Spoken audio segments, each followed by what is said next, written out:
Bom dia, boa tarde, boa noite.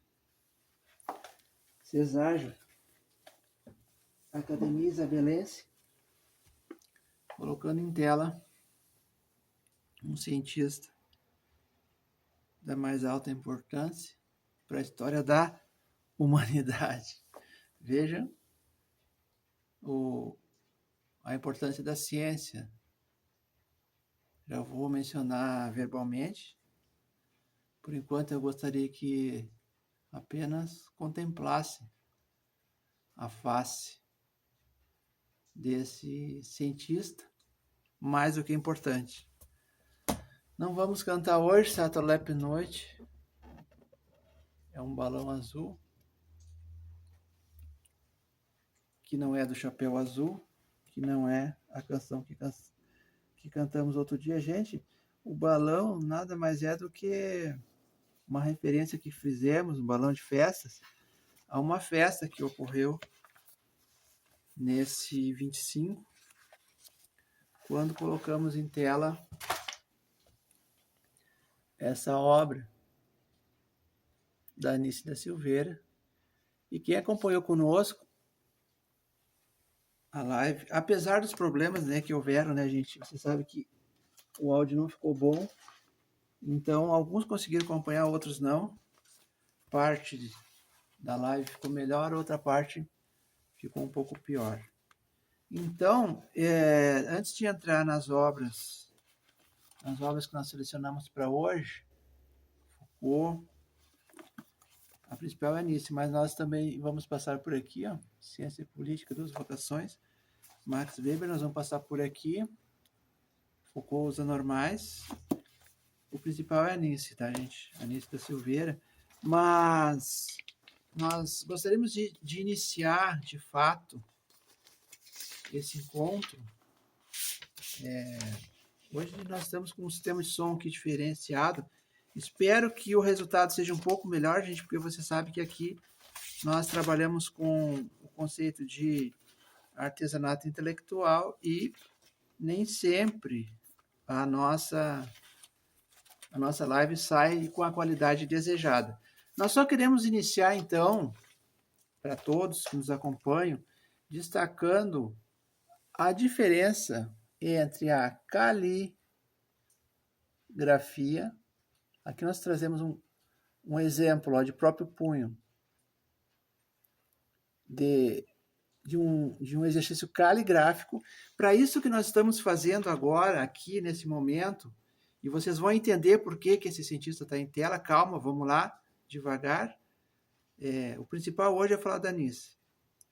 Mas no domingo passado, quando estivemos aqui, fizemos um encontro muito bonito. Eu quero retomar algo que esquecemos de... Uma palavra, gente. Você sabe que nós não editamos os vídeos vão acontecendo, as lives vão acontecendo, e nós não temos a condição técnica necessária para edições, para algo mais preparado e rebuscado. Mas é importante destacar aqui, até porque veio uma publicação durante a semana, e foi uma semana de novo, né, gente, cheia de emoções, de notícias do Planalto, e é no campo jurídico, é na economia, é na política. De novo, uma semana intensa. Eu ia falar tensa, mas tanto tensa quanto intensa, certo? Então, uma palavra que eu quero resgatar aqui da live, que faltou ali no final do encontro do último domingo. Eu comecei a falar assim sobre um determinado cientista, mencionei, e aí fui e não acabei por não falar a palavra, não denominá-lo. Eu disse assim que muitos não têm paciência, não vão lá, não assistem, não leem os livros. Ele é importante para uns, muito importante para uns, menos importante para outros, mas é uma pessoa que requer atenção, que nós também passamos por ali, que é interessante você estudar dentro do campo das ciências sociais, ciências jurídicas, etc. E nós esquecemos de falar exatamente isso. Eu vou até me aproximar aqui para pegar bem o áudio. Gente, Olavo de Carvalho, vou repetir, filósofo, cientista, teórico, professor de filosofia, falecido há pouco, Olavo de Carvalho. Perdão Então, faltou isso. Eu dizia que as pessoas não têm paciência, as pessoas não assistem, as pessoas não estudam, não ouvem o que ele falou, porque ele faleceu, mas ele está na sua obra. Então, gente, para quem se interessa por cultura brasileira, por história do Brasil, e especialmente pelo tudo que ocorre hoje no Brasil, é importante dar uma olhada, porque assim, ó, esse teórico, vemos assim muita grosseria, muita selvageria em torno do tipo, era apenas um astrólogo, não é algo que mereça atenção. Calma lá, vamos devagar. Assim como outro dia colocamos aqui em tela Plínio Salgado, falamos do ritmo da história, lembra aquela obra magnífica? É importante que as pessoas tenham a noção e saibam diferenciar o que é a nossa própria. Porque não existe ciência neutra, né, gente? Então, o que é a nossa própria ideologia, o que é o nosso próprio parecer técnico, científico, jurídico das questões que nós abordamos, com aquelas outras que nós podemos até discordar, mas que não podemos deixar de considerar como algo digno de nota. Então é isso. Vamos lá. Gente, feito o reparo, vamos para caligrafia. Ah, inteligência artificial é importante? Sim, não há dúvida. E agora eu vou, de novo, noviço. Noviço, eu vou... Os veteranos podem desligar, dar um pause e vai tomar uma aguinha e volta para o noviço agora. Gente, não, quando é que você deve usar, no nosso entendimento agora, uma nota para o noviço? Gente, quando vocês devem usar a inteligência artificial? Quando? No nosso modo de ver, segundo o nosso... Quando vocês devem usar e quando você não deve? Você deve usar quando você já pesquisou, quando você já noticiou. Por exemplo, estou dando um exemplo aqui, ó, Ciência e Política das Vocações, Max Weber. Você nunca leu nada sobre, nunca ouviu falar. Aí você vai direto lá naquele site, no tal de chat pontinhos, que eu não vou fazer aqui mídia de ninguém, gratuitamente, não é nesse objetivo. Aí você vai lá e a inteligência artificial retorna um texto para você, aí você recorta e cola, põe no trabalho e entrega para o professor. Isso, no mínimo, gente, é sabe, uma falta de criatividade, uma promiscuidade, sei lá, vou dizer assim, uma falta de vontade de trabalhar incrível, né? Então não faça isso. Se você nunca leu, não vá para IA. Agora, se você já tem uma base, já ouviu falar, já pesquisou em outros meios de comunicação, porque agora a gente fala, antigamente era biblioteca, né, gente? Mas agora as pessoas não vão mais, infelizmente, não buscam biblioteca. Então, se você já pesquisou, você já leu um PDF, tudo bem, pode ser PDF, mas você já tem outra referência, ouviu uma palestra de um renomado cientista, você ouviu o seu professor catedrático falando sobre. Então, aí depois de todos esses pareceres, e aqui eu estou adotando parecer no campo da jurisprudência, depois que você então tem vai lá, então, você busca na IA, e aí você confirma ou não, porque vejam bem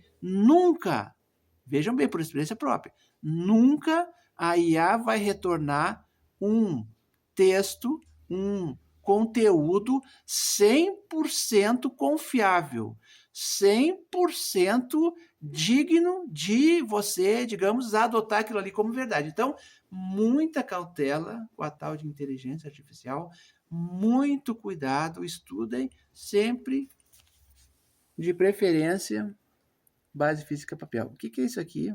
Fecha aspas agora. Agora o noviço já sabe da nossa opinião sobre.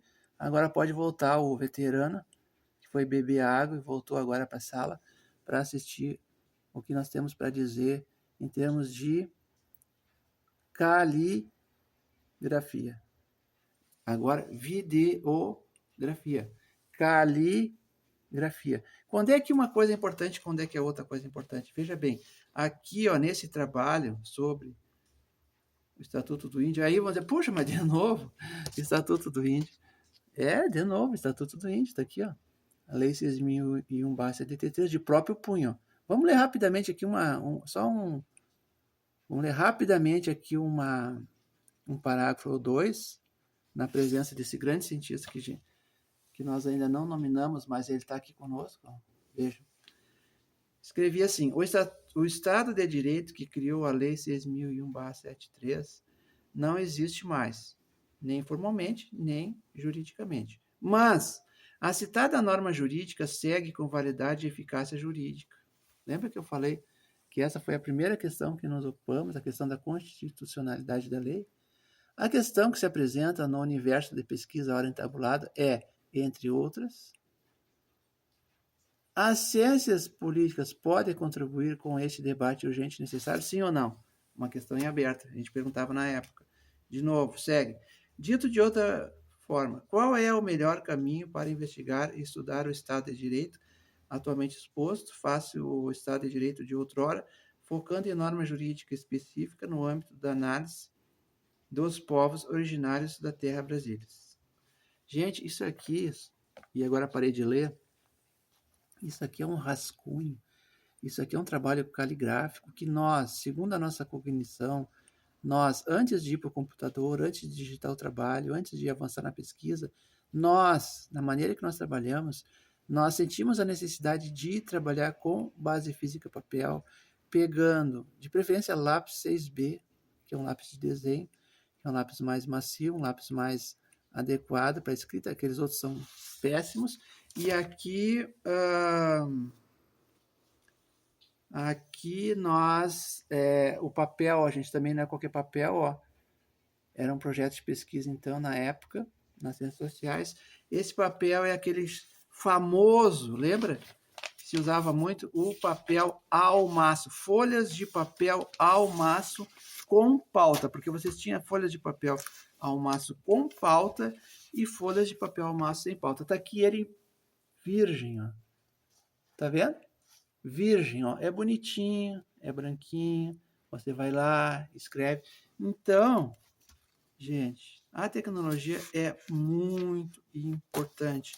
Mas sabe aquela história? Usem com moderação. Usem com moderação. Gente, então vamos avançando um pouco. Nós queremos chegar aqui com você, ó, nesse outro documento. Todo Estado se funda na força. É o professor Weber citando Trotsky. A violência é o seu instrumento específico. Nós vamos, então, antes de entrar aqui, para cravar mais uma estaca, importante, já cravamos algumas estacas. E antes de entrar aqui, seguindo sobre o Estado de Direito, nós queremos entrar aqui. Essa cientista, essa pensadora, essa pessoa é da mais alta importância no cenário científico brasileiro. Então, a nossa live hoje vai dedicada a Anice da Silveira pelo aniversário da chegada dessa obra entre nós, como a gente falou na última live, que o áudio não ficou bom, então a gente vai repetir algumas coisas, outras nem tanto. Tá aqui, ó, o gato Carlinhos, que está na capa, na foto de Sebastião Barbosa, na capa desse livro, e nós vamos explicar então para quem ainda não assistiu a importância desse trabalho. Vejam bem, nós temos trabalhado aqui com legislação e também com sociais, então é jurídicas combinada com sociais, certo? Nosso último trabalho de pesquisa foi o Estatuto do Índio, e nós já falamos que então nós sentíamos a necessidade de situar essa lei dentro do universo histórico político brasileiro. Então, por isso que muitas vezes pode se tornar, parecer que é um pouco repetitivo, né, gente? Mas não é. Não é. Quem você conhece que pesquisou, que tem algo de forma elaborada, estruturada, cientificamente exposta sobre o artigo 57 da Lei 6.001/73 do Estatuto do Índio? Eu acredito que ninguém. Eu acredito que você não conheça ninguém, né, gente? Mas vamos lá. Surgiu agora aqui na tela um outro contexto de trabalho. Tiramos a imagem desse cientista, e agora vamos então citá-lo. Gente, quem é esse que estava na tela conosco? Quem é? E qual é a sua relação com aquilo que nós acabamos de falar, ó? Inteligência artificial. A gente não quer ficar repetindo nada, não queremos ser repetitivos nem enfadonhos, mas nós sabemos que muitos dos que estão nos acompanhando hoje utilizam essas novas tecnologias de uma forma assim um pouco, digamos, automática, sem buscar um entendimento do porquê desse novo contexto ou o que de fato está acontecendo. Então nós trouxemos aqui uma questão aberta, uma pergunta, um questionamento para deixá-los elaborando melhor isso e depois a gente volta. Qual a relação, gente, desse cientista alemão tão importante, que há pouco então nós colocávamos em tela a sua face e agora alguma informação sobre, por exemplo, nasceu em 1777 e partiu em 1855 na Alemanha.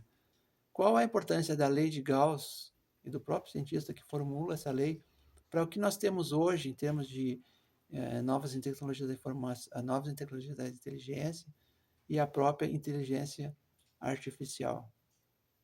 Certo? É só uma questão que deixaremos em tela para que os nossos colegas possam acompanhar. Aqui nós temos, gente, algumas obras que depois eu vou referir.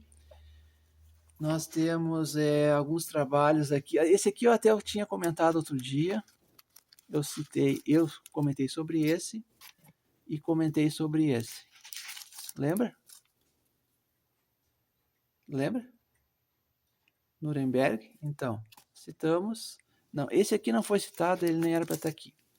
Então, por acaso, saneamento básico, o filme não é. Esse autor é importante.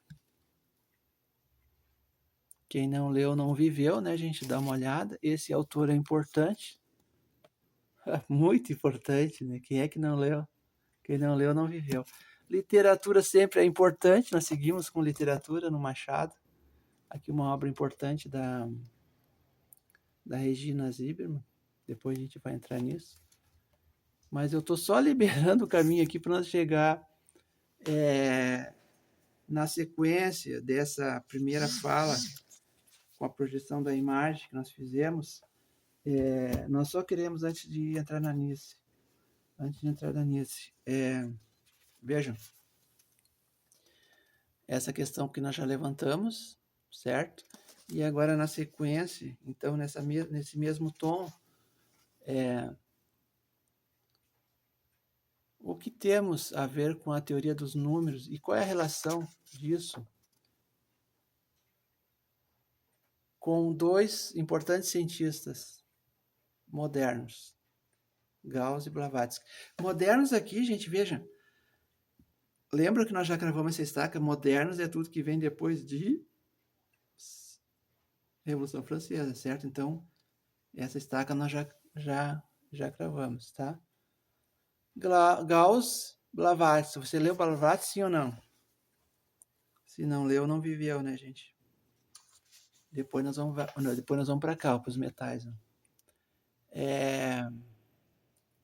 Mais um slide. Estou tentando aqui pegar um foco melhor, gente. Ó. Esse slide aqui, ó, vejam. Lá no final você tem uma pergunta que é a seguinte: o que é ciência não acadêmica? Nós temos todo o conhecimento científico, acadêmico, tradicional, que sabemos bem o que é, e nós temos outras propostas que não são exatamente ciências acadêmicas, certo? Então nós trouxemos aqui dois importantes autores, o Gauss e a Blavatsky. De novo, Gauss, 1777, falece em 1855, a Blavatsky é um pouco também nessa época, nasce em 1831 e vai mais ou menos, vai até a sua vida biológica vai até 1891. Ela propôs a teosofia e esse outro pensador importante ficou no campo da matemática, da física, etc. Gente, sabe o que eu lembrava quando eu estava preparando esse material?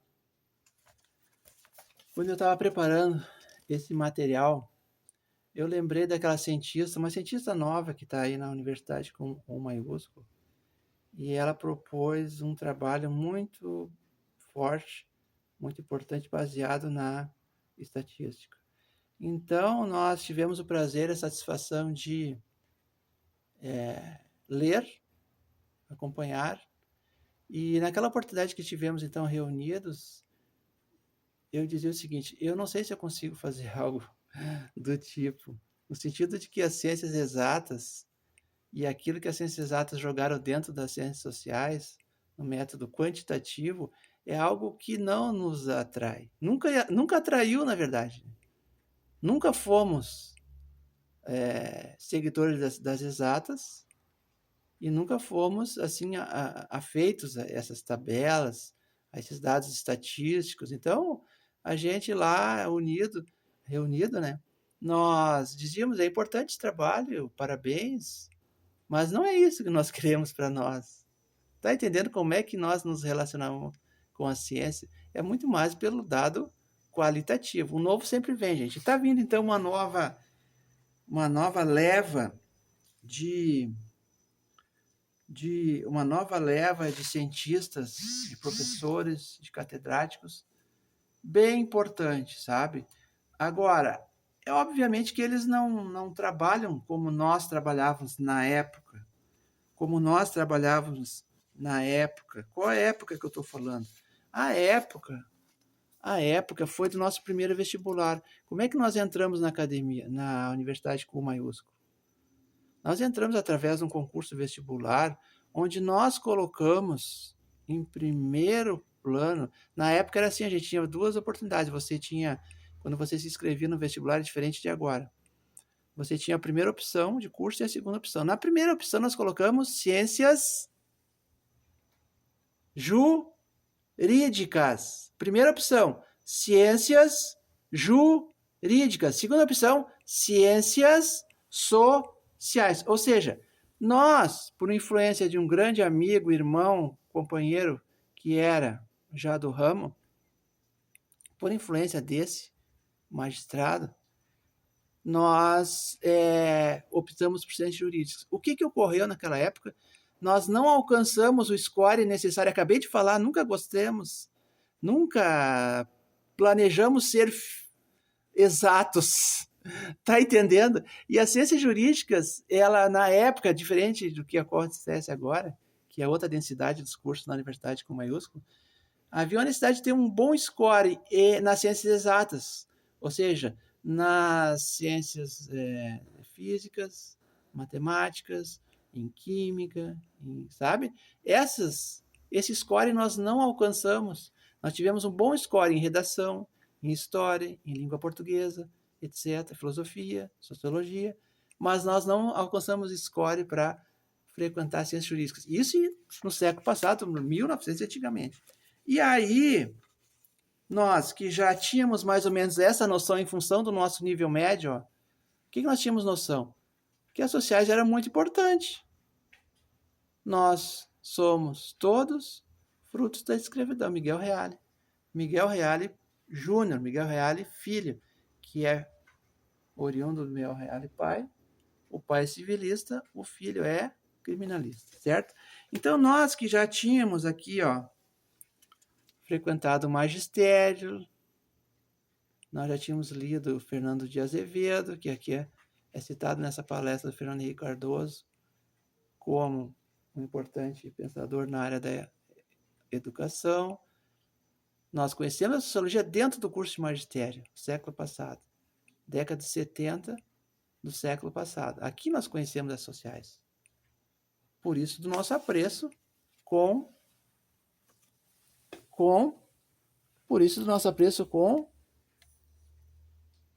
Beans, tá aqui o Beans, ó, tá aqui o flanelógrafo, eu falei para vocês que ele está funcionando na tela, está funcionando, ó.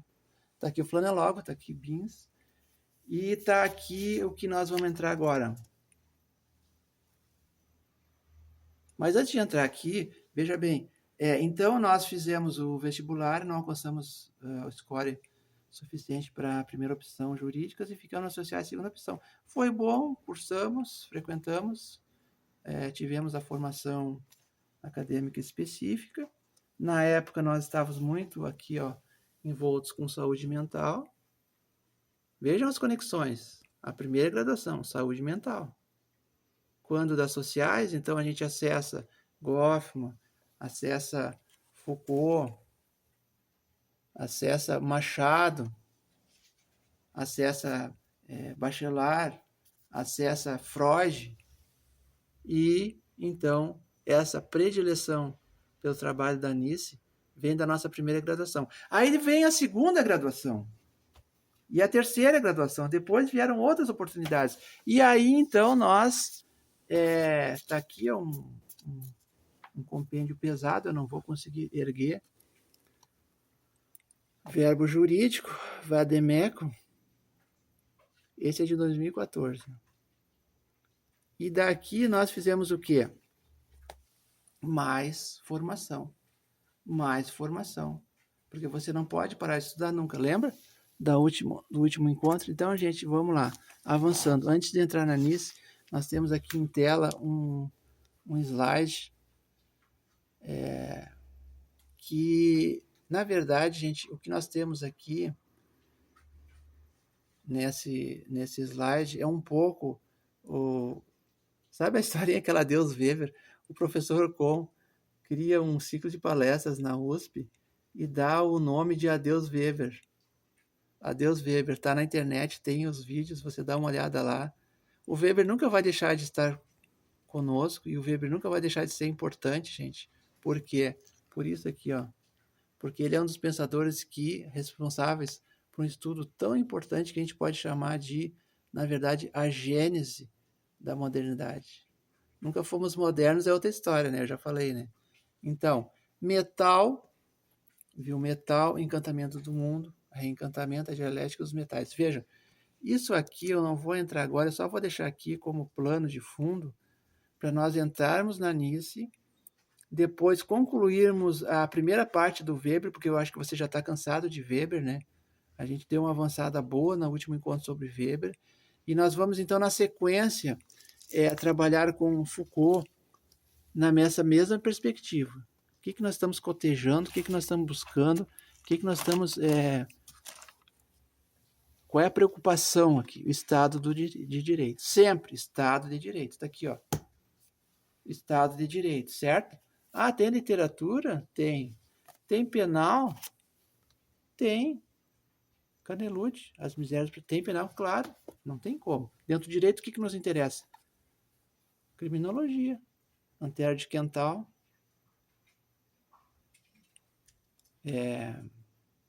Gente, eu vou pedir a respeito. Me veio à cabeça agora Açores, veio Portugal, cultura portuguesa, e eu vou pedir 1 minuto de silêncio. Eu vou pedir para você que está conosco, nos acompanhando agora, em homenagem a esse autor importante, Antero de Quental.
Nem tudo que reluz é ouro, viu, metal. Nem tudo que reluz é ouro. O capitalismo existe, o encantamento foi substituído pelo desencantamento do mundo, e aí surgiram uma coisa chamada não lugares. Gente, para aqueles que partiram nosso respeito e nossa homenagem, e não lugares. Você sabe que aconteceu uma coisa interessante essa semana? Eu lembrei de uma canção de um amigo que cantava e tinha um site na internet, e ele me veio aquela canção, sabe quando vem assim, você tá muito bem, daqui a pouco vem a canção, e eu fui procurar na internet e ele não estava mais lá. Então isso é muito louco, assim como disse o Perucci outro dia sobre o Perucci falando sobre o capitalismo, eu vou agora falando sobre as novas tecnologias da inteligência. Aqui nós temos a máquina de datilografia e eu estou falando sobre a nova tecnologia da inteligência. É muito louco isso porque nós temos a noção de não lugares, Pierre Auger, né? Quando ele fala da noção de não lugares. E eu lembrei então dessa noção, lembrei dessa situação quando eu for na internet e busco o site e não está mais lá nem o amigo e nem a canção. Então a própria ausência hoje está totalmente diferente. Antigamente você conhecia alguém, quando a pessoa falecia, você sentia, né, aquele desejo de estar próximo e aquela tristeza de não poder mais estar junto. Era diferente do que acontece hoje. A internet é um não lugar, eu acho, também, sabe? E aí vem esse viés filosófico do canal. A gente tem que pensar a internet como um não lugar e não ficar só em internet. Porque quando a gente coloca em tela Antero de Quental essa poesia, a sua prosa, essa poesia, gente, mudou muito a nossa relação com a ciência e a própria ciência. Então, a ciência, noviço, agora noviço, vou dar um tempinho pro veterano beber água de novo, e vou dizer, noviço, a ciência não é o que você está imaginando. A ciência não é tão... Voltando, nem tudo que reluz é ouro. A ciência não é o que você está pensando. Tem muito problema, tem muita infelicidade, tem muita necessidade de você ir para... E aí nós vamos entrar, então, antes de... Nós podíamos, desse tom de conversa, podíamos ir para cá, mas nós vamos para cá. Ó. Gente, saúde mental. Noviço, fique atento. Faça o seu trabalho de forma atenta e cuide da sua saúde mental. Quem foi Nice? Nice foi uma pessoa dedicada para a saúde mental, e essa obra, como a gente falava outro dia, foi uma obra que nós namoramos na internet. Nós queríamos muito adquirir essa obra e tínhamos dificuldade em função dos valores que não eram suficientes. Essa obra é uma obra esgotada. Aqui é uma imagem da Nice de 1998, Nice e o gato Carlinhos no seu escritório. Olha que lindo, essa estante cheia de livros, é uma pessoa muito inteligente, uma pessoa muito preparada. Então nós tivemos notícia dessa obra, pela nossa trato também, pela nossa emoção de lidar com os felinos, nós, uma vez tendo conhecimento da existência dessa obra, nós dissemos o seguinte, nós e eu queremos entrar nessa obra. E aí nós, vou abrir aleatoriamente. Quer ver? Tá aqui, ó. Página 43. O que temos aqui? O gato em bronze, uma fundição desconhecida, medindo 55 centímetros, provavelmente a altura, né, gente, 5. A base é 13 centímetros, provável que a base seja 13, a altura seja 9 e a espessura seja 5. O gato, 1893, uma escultura em bronze, e o fundidor é desconhecido. E quando eu abri isso aqui, Sabe quem eu lembrei? Outra pessoa importante que é Strauss, o alemão, Chico Strauss. E aí nós abrimos a obra e vamos trabalhando com a obra da Nice. É uma obra ricamente ilustrada, que ela fala da sua relação com os felinos, ela fala dos seus gatos prediletos, aqui de novo o Carlinhos aparece, ó. E ela vai falando um pouco, né? É um pouco autobiográfico, né, gente? Aqui, ó, ela coloca a homenagem aos gatos. Ela nomina um por um, ó. Carlinhos, Rafael, Mestre Onça. Então é a Anice falando dos seus gatos, homenagem aos meus gatos, companheiros de vida.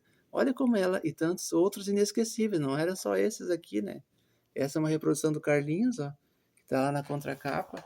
Então ela tinha assim esse trabalho muito importante na ciência, esse trabalho tão tá aqui ela novamente ó, com mais outro felino, ela no meio do seu trabalho, com os papéis, suas teses, com seus estudos. Rapidamente, gente, tá? Porque isso aqui nós já falamos um pouco na última live. Vejam, o que vocês vão encontrar aqui, ó. Os poetas e os gatos, Montaigne e a sua gata, gatos como divindade no Egito, o advento do cristianismo e a perseguição aos gatos, o gato e a emocionalidade, que é o título, né, da obra, ela vai falar sobre isso, o Leonardo da Vinci e o seu gato, relacionamentos do gato com o homem, simbolismo do gato nos sonhos e nos contos de fadas, experimentos científicos com gatos, gatos como co-terapeutas. Olha que lindo isso, gente. Ela era tão... E o gato a música, que é o último ponto, o gato e a música. Então, ela acreditava, muitas vezes, que o gato estava até contribuindo com o seu próprio trabalho clínico. Está aqui uma outra imagem, se não me engano, essa imagem persa, um tapete persa, se não me engano, de um felino. Ela estava tão relacionada com os felinos que adorava estar na presença deles, ela curtia essa relação com os não humanos dentro do seu trabalho com os humanos. Está aqui, ó, Montaigne. Michel de Montaigne, aos 38 anos, retirou-se da vida pública e instalou-se num ângulo do seu castelo, espaço onde tranquilamente mergulhava em seus filósofos preferidos no estudo das vicissitudes múltiplas dos homens e animais e meditava sobre a morte.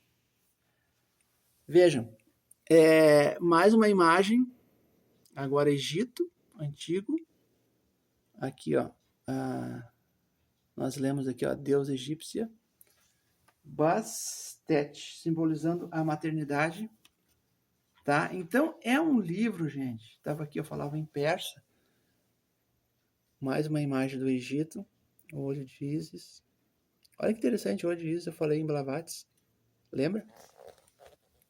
Mais uma imagem de gato. Então, um livro ricamente ilustrado, um livro dessa cientista extremamente importante. Mesmo após a sua partida, ela deixa, então, uma obra muito importante, como já mencionamos, o Museu do Inconsciente. E aqui, então, uma página especial, o título da obra, O Gato e a Emoção de Lidar. O título da obra vem especificado na página 29. Essa obra é bem interessante, essa aqui foi produzida, abre aspas, paciente, fecha aspas, da Nice. Olha aqui, ó.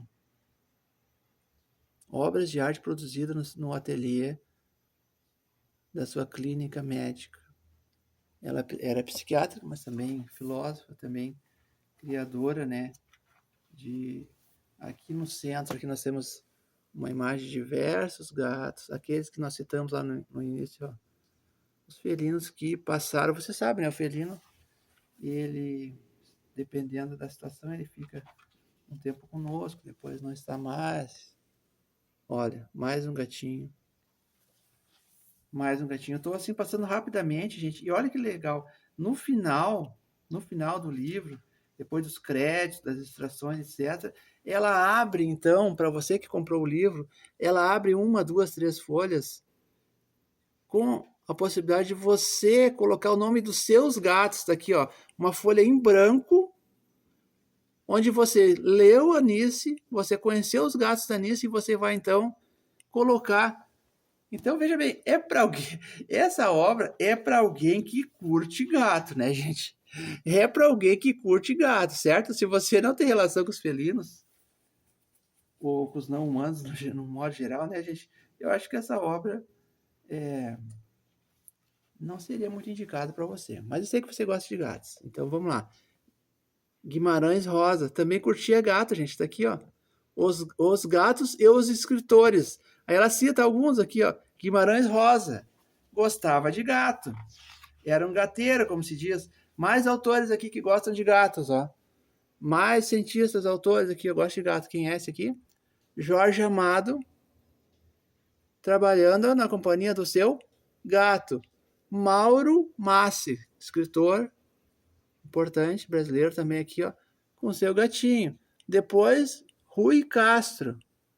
Entre outros, né, gente? Eu não posso ficar aqui o tempo todo só nessa obra, porque nós temos outras inúmeras. E aqui, vejam bem, um gatinho que cria sua própria obra. Olha que interessante, olha que bonito.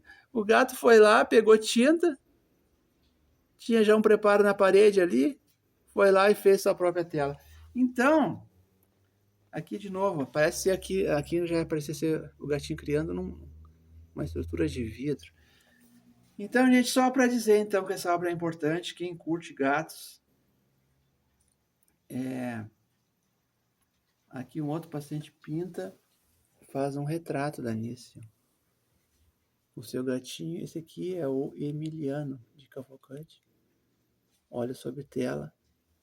Então ela criou, né, gente, essa alternativa muito importante, né?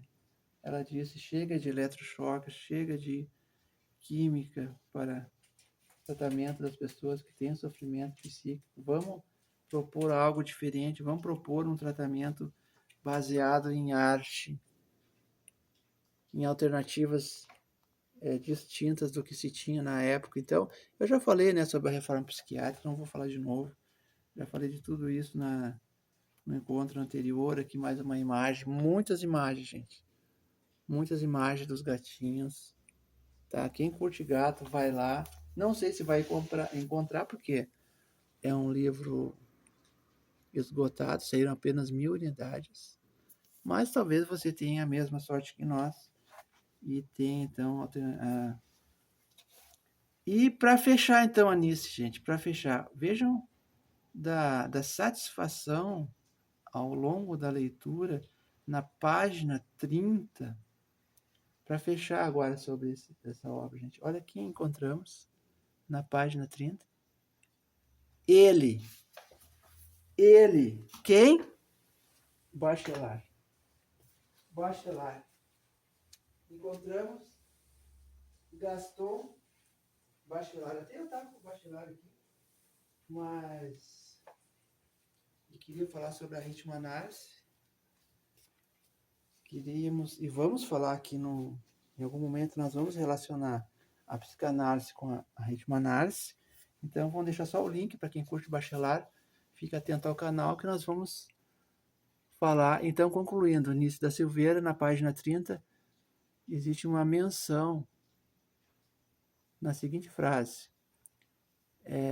A saúde do nosso espírito está em nossas mãos. Olha que lindo. É o Bachelard falando para Anice. A saúde do nosso espírito está em nossas mãos. Que bonito, que importante. E veja então que é algo que todos aqueles que apreciam o tema, que curtem a área, fiquem atentos, gente. Vai lá, dá uma olhada, não só nesse livro, mas ela tem tantos outros, né, gente? Vamos então seguir, avançando. Eu já havia citado essa obra, Ciência e Política, Duas Vocações. Alguns já ouviram, talvez, e também ouviram falarmos, né, sobre como é que ela entra no estudo dos povos originários, no nosso caso, quando investigamos a Lei 6.001/73. Mas nós vamos então agora com a obra em tela, com a obra em mãos, nós vamos, antes de entrar na próxima, antes de entrarmos nessa referência, Biopoder de Foucault, nós vamos então dizer, gente, algo bastante importante. Vejam bem, para quem está estudando legislação, para quem faz uma investigação científica, seja hermenêutica jurídica, seja outro tipo de... Você tem que ter uma noção clara, precisa, objetiva e bem delineada do que significa Estado com E maiúsculo, Estado de Direito. Ok? Tranquilo? Seguimos. Fechamos a página da Anice e agora vamos para Weber. Por que nós e como nós chegamos em Weber? Gente, nós precisávamos de clarear, de deixar bastante claro o que significava um Estado com E maiúsculo. Está aqui algumas anotações. Ó. Então, nós encontramos nessa obra do Weber. O que é essa obra, gente? Essa obra é dividida em duas partes. Na verdade, ela traz para nós hoje esse texto que vem lá do século passado. São duas conferências. São duas conferências que Weber dá, que Weber executa na Alemanha, falando disso aqui, ó, Estado de Direito, racionalidade científica, razão, tá? Ó, de novo, caligrafia, papéis, base física, papel. Então, para quem está com pressa, quem não tem muita paciência e quer saber o que é Estado de Direito em Weber, nós vamos auxiliá-los agora. Você nem precisa ler toda a obra. Se você quer ler toda a obra, você lê. Essa é uma edição, tem outras edições semelhantes. Na contracapa aqui eu leio a obra de Max Weber, ao lado de Marx, Comte e Durkheim, um dos fundamentos da metodologia da sociologia contemporânea. Daí o especial interesse que esse livro terá para os leitores desejosos de informar-se acerca do pensamento sociológico moderno. E aí eu vou parar aqui, sabe por quê? Aí vem aquela historinha, né? O Weber sociólogo. Não, o Weber não é sociólogo, gente. E eu vou repetir aqui, no capítulo 2 da Ética Protestante e o Espírito do Capitalismo. Leia o capítulo 2 da Ética Protestante e o Espírito do Capitalismo e faça o inventário da palavra história. Quantas vezes a palavra história aparece no início do capítulo 2 da Ética Protestante e o Espírito do Capitalismo? Várias vezes. Então, ele é muito mais e segundo Pierucci, ele queria ser chamado e ser visto como um economista.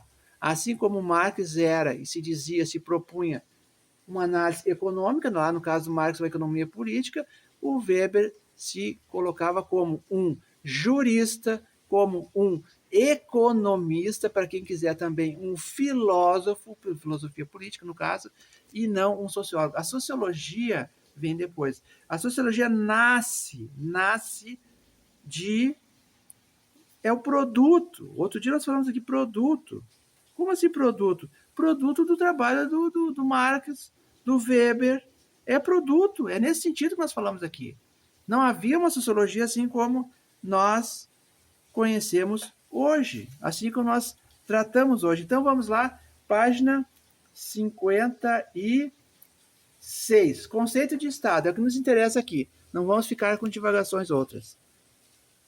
Todo Estado se funda na força, não sou eu que estou dizendo, é o Weber, numa citação ao Trotsky. Todo Estado se funda na força. Que força é essa? Força física.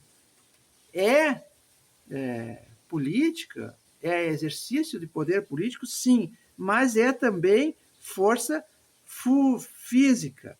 Depois, na mesma página, no mesmo parágrafo, aqui, ó.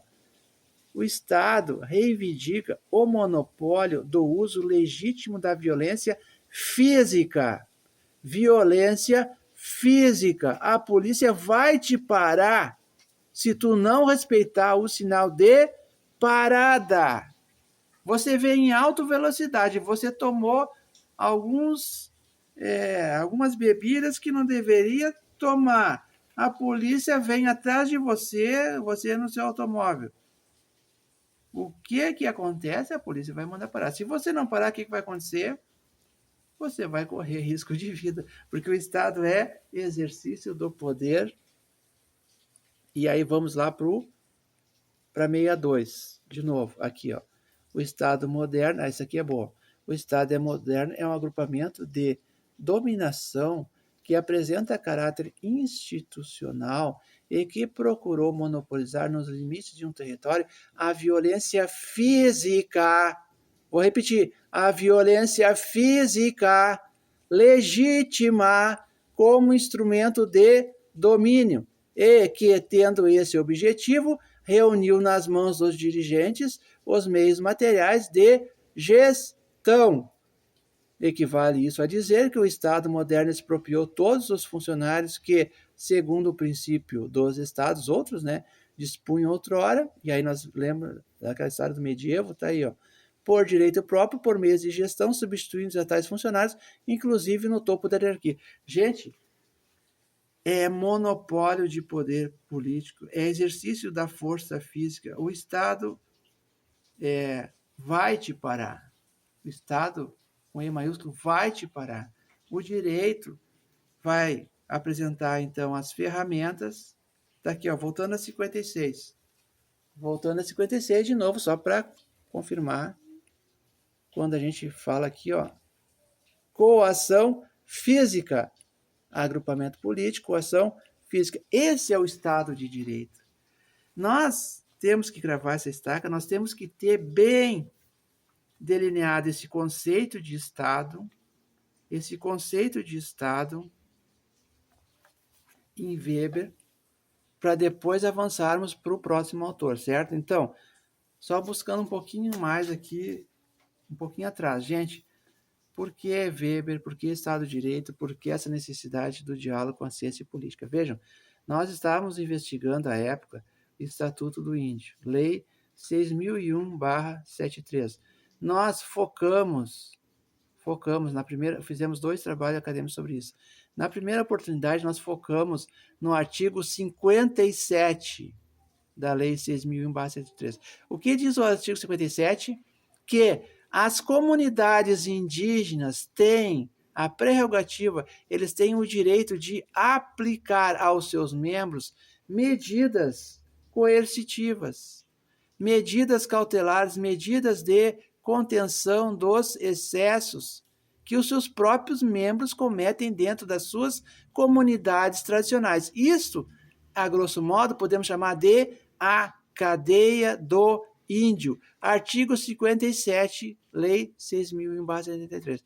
Isso é muito, muito, muito importante, porque o Estado de Direito convencional, moderno, assim como nós conhecemos, é o direito, é o Estado juiz que aplica as penas que determina a pena de prisão como última ratio. Última ratio é a pena de prisão. Quando tudo mais não funciona, você começa lá no processo penal com aquelas medidas paliativas, com audiência de conciliação, quando o crime não é tão grave, etc. Você vai avançando, você tem penas, então, quando não excede 4 anos, você pode, então, propor uma pena alternativa, trabalhos para a comunidade, sabe? Toda aquela que eu não vou entrar aqui, porque a aula não é de direito processual penal, nem de penal, e não estamos aqui na ciência jurídica, nós estamos muito mais associados do que na jurídica, mas nesse trabalho, então, nós abordamos nos 2 aspectos. E aí nós descobrimos que o 57 dizia que o cacique, que aquele líder tribal, que aquela pessoa responsável pela comunidade, ela podia sim, no âmbito interno, para os seus próprios membros aplicar até a pena de prisão. Então, quando eu digo cadeia do índio, sim, pode vir a ser uma estrutura física de contenção mecânica, de contenção celular do indígena que, a grosso modo, vou usar uma expressão chula, mas digamos assim, para ficar bem claro, pisou na bola. O cidadão pisou na bola, o cidadão indígena, ele vai, então, artigo 57 tem essa previsão. E quando nós estudamos no curso de Direito que só o Estado aplica a pena de prisão e encontramos o 57, então a gente fica assim, puxa, sabe? Tipo, não estou inventando a roda, não é isso. Mas nós temos que chamar a atenção para isso. Nós temos que trabalhar com isso, nós temos que investigar isso, nós temos que pesquisar isso. Que coisa mais interessante, olha que dispositivo legal previsto numa lei que muitos nem consideram como legal, porque se a Constituição de 88 reformula todo o sistema e vem aí aquele extenso artigo 5º com todas as prerrogativas de direitos e garantias individuais e coletivos, você tem uma lei de 73 que parece inconstitucional, mas não é. Depois a gente vai explicar por que não, porque senão hoje aqui já nos estendemos demais nessa... Está entendendo por que o Estado de Direito, com E maiúsculo, é tão importante? E por que para você entender o 57 você tem que entrar em Weber? É mais ou menos isso. Mas aí o que acontece? Você investiga, pesquisa, vem essa questão da coação, da aplicação, né, da violência física. A gente não precisa detalhar muito, quem já viveu sabe o que é isso, quem não viveu pode viver, certo? Aí vem aqui, ó, a próxima obra. Então terminou o Weber. Não terminou o Weber, tá aqui, ó. O Weber tá o tempo todo conosco, ó, Desencantamento do Mundo. Tá? Onde é que tá aqui? Ó? Até hoje eu tô com o livro que outro dia eu disse. A gente tá sentado numa caixa de livros, são muitos livros. Eu tenho aqui Cachorros de Palha. São muitos livros, gente. John Gray, são muitos livros. Eu não quero cansá-los nem aborrecê-los. Eu sei que nós precisamos fazer outras coisas além de estudar a filosofia contemporânea. A filosofia sempre é muito importante. Nunca podemos deixar de estudar. Por falar em alemão, famoso, importante. Meu Deus! O eterno retorno em Nietzsche. Tem coisa mais importante que isso? Vejamos. Tem coisa mais importante que isso? Vamos lá. O Desencantamento do Mundo. Pierucci. O Desencantamento do Mundo. Todos os passos do conceito Desencantamento do Mundo em Max Weber. Então, gente, Weber vai continuar sendo esse magnífico autor, essa pessoa incrível, esse pesquisador, esse tão importante cientista.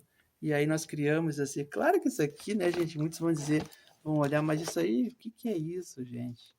É um exercício, gente. Lembra artesanato intelectual? É um exercício, gente. Pensar, ó, encantamento na relação com o desencantamento do mundo e numa possibilidade ou necessidade de reencantamento do mundo, que aqui nós chamamos de a dialética dos metais. Metal, viu metal, a dialética dos metais, capital, capitalismo. Então, pode parecer um pouco lúdico demais, mas você sabe que a ludicidade, para quem estuda pedagogia, para quem estuda educação, assim como nós estudamos desde o século passado, lembra? Didática. Quem é o pai da didática? Comênios. Quem é o pai da pedagogia no Brasil? Está entendendo quais as relações que nós colocamos entre educação, didática, sociais, filosofia e direito? Está aqui, ó. Então, agora nós vamos avançar, não hoje, gente, não hoje. Nós vamos avançar, dizer que você precisa, você que está estudando noviço, agora de novo, vai lá tomar uma aguinha, o veterano. Veterano, por favor, vai lá tomar uma aguinha, que agora nós vamos concluir com o noviço e depois nós retornamos com o veterano. Gente, gravando estaca. Então, o Estado é aquele que detém o monopólio do poder de polícia. A polícia estatal, é aquela que prende, é aquela que eventualmente mata, com a prerrogativa de poder matar, é o império. Sabe a história do império antigo que a Revolução Francesa pôs abaixo? Então, existe ainda resquícios e um desdobramento desse império, desse poder de império. O Estado de Direito, ele, de alguma forma, ele tem esse desdobramento do Estado de Direito, que não era o moderno. Então, o Estado de Direito é a nova versão, né? É a modernidade, através do constitucionalismo, inaugura.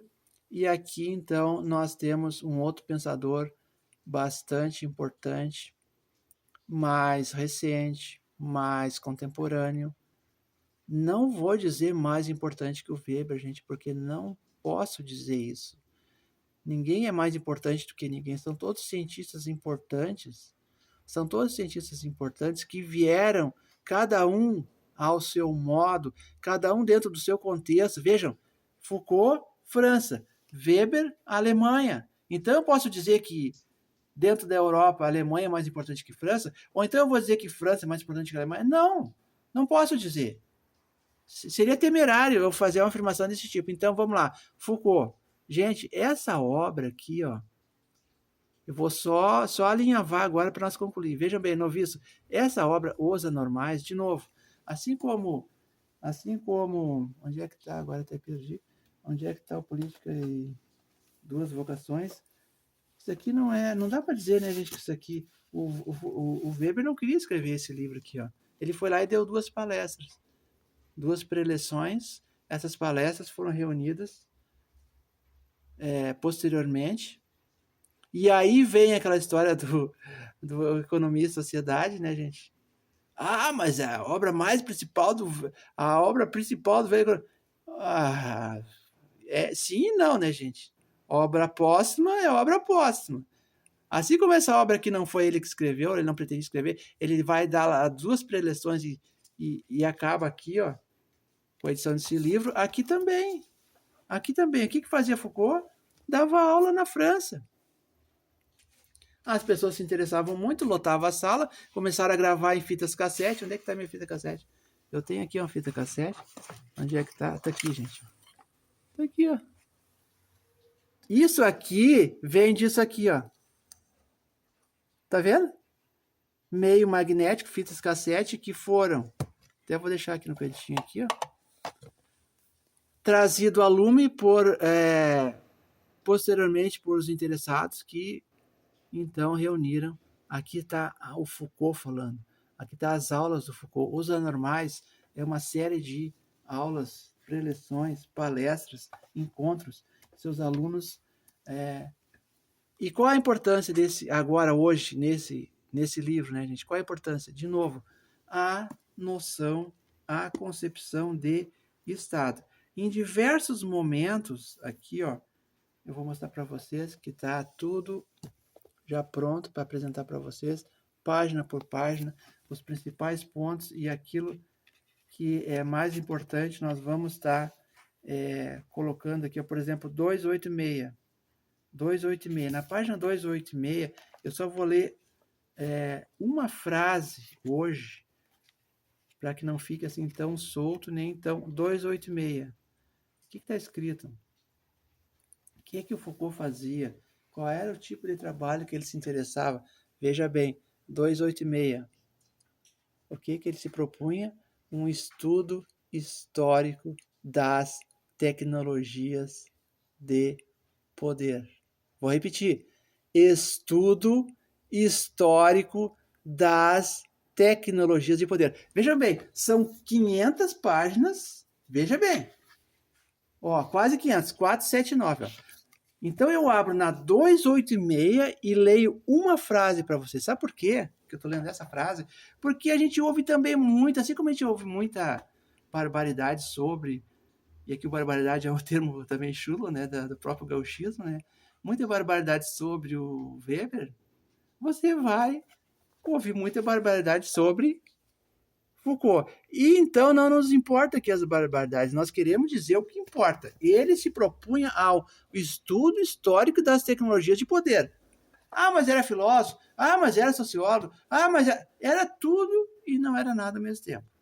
Essas pessoas dedicadas, essas pessoas especiais, essas pessoas que deixaram seu nome na história da ciência, são muito mais do que qualquer coisa que a gente está conversando aqui, ó, há mais ou menos cerca de 60 minutos, e não se esgota, gente. Não se esgota, a gente poderia ficar aqui falando horas e horas e horas e horas, mas nós não vamos fazer isso, obviamente, porque você sabe que os data centers, eles necessitam de energia elétrica e necessitam de muita água para processar essa informação que a gente está trabalhando aqui. Então, como nós somos ecológicos, nós não vamos ficar aqui mais do que 1 hora conversando com você em respeito ao meio ambiente, respeito à natureza. Nós vamos pedir que vocês, então, na medida do possível, voltem, na medida da necessidade, assistam de novo, na medida do interesse, busquem essas referências, busquem essa frase nessa edição, então, na 286,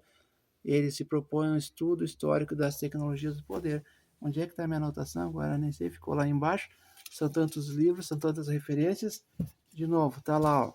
Qual é essa tecnologia? Biopoder. Biopoder. Ele vai, ó, só para concluir agora. Pode voltar o veterano, noviço. Agora veterano e noviço junto na sala. Vamos lá. Biopoder é direito. É um novo tipo de análise do poder político. Aqui é jurídicas. Tá entendendo a relação das jurídicas sociais? Gente, não dá para ficar só aqui ou só acolá. Não dá para ficar. Não dá para ficar. Se você acha que dá para ficar, gente, vá para a literatura. Você quer curtir a vida sem fazer muita força, no sentido de entender a lei, o Estado de Direito, sabe? Erga o pé e vá para literatura. Nada contra os literatos, eu acho que é importante, a gente tem tantos literatos.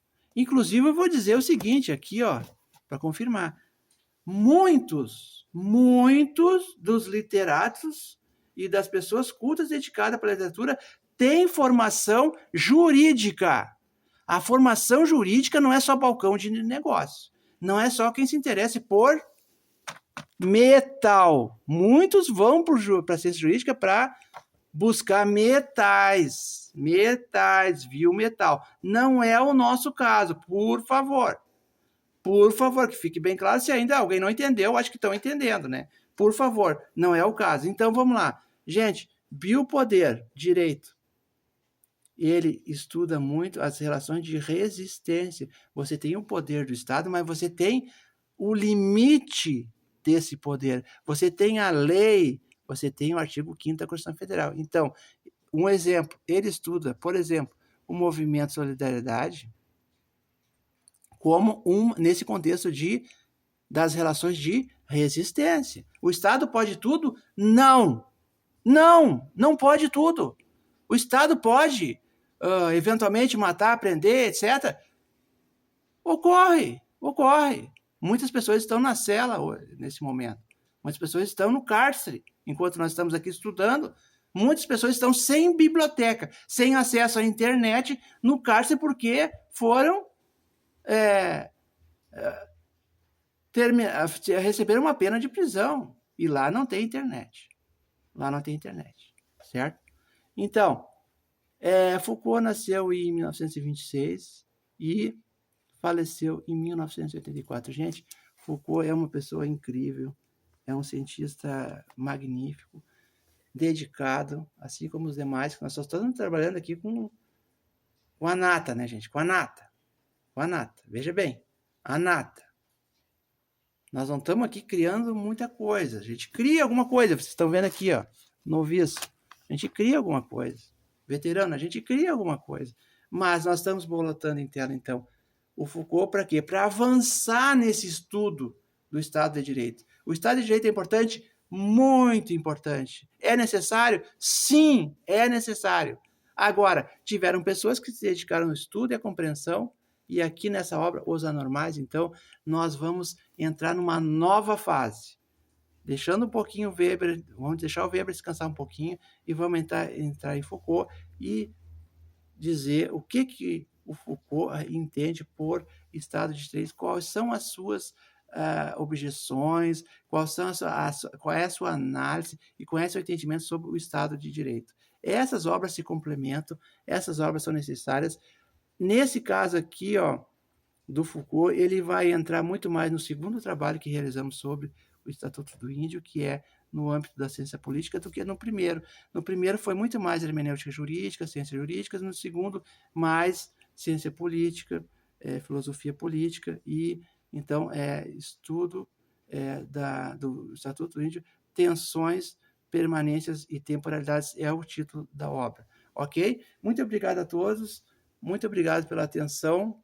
Até o próximo encontro, bons estudos, seguimos juntos. Academia Isabelense Cesário.